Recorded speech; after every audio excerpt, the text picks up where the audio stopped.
Hello everyone, this is Robert from Book of Mormon Editions, where we discuss printings, publications, and various editions of the Book of Mormon. In this episode, we will review another 1920 edition of the Book of Mormon. Prior to this, we discussed the 1920 format and how it was the first edition for the Church of Jesus Christ of Latter-day Saints to print their volume into a double column format. We also discussed that the first 1920 printing had a typeset error at Alma chapter 42 verse 1, where the word cannot is misspelled. This was the challenge in 1920, where you had printing that was still generated from typeset, where bits of metal with letters on them would be set to form words for the printing press.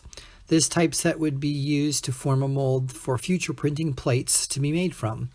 The challenge was that often the printing plate or individual letters on them would get worn down and the image would not be as clear and crisp as expected. This is the case with the 1920 edition of the Book of Mormon. This is called the 1920 Missing S edition. On page 406, 3rd Nephi, chapter 4, verse 8, there is a missing S in the word saw. Whether there is a blank typeset piece or if the S was worn off, either way, it didn't print properly for these editions. This edition has the correct word cannot in Alma chapter 42, verse 1, so it verifies that the edition came after the cannot error edition. These editions will also have 1920 printing date on the front page, while other editions don't. This leads to indicate that the missing S happened in late 1920 and continued in printings in the following year onward.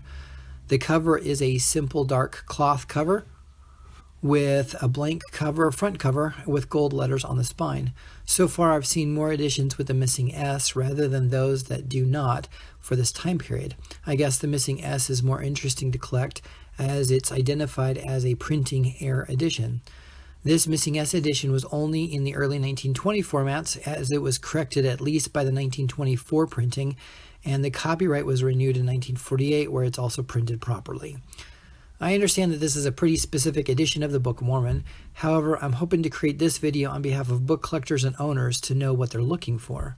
So, if you have a copy of the Book of Mormon with early 1920 printing date or just a 1920 copyright on the simple cover, check 3rd Nephi chapter 4 verse 8 to see if there is an S on the word saw or not.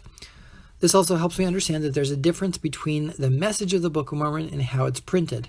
What I mean is printing is not a perfect science.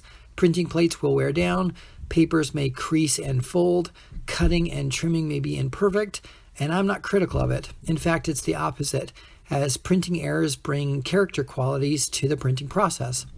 Thanks for watching this video. Please subscribe, as I will continue to review various editions of the Book of Mormon as time progresses.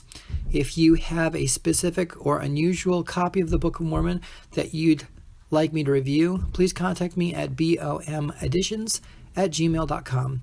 Best wishes until next time.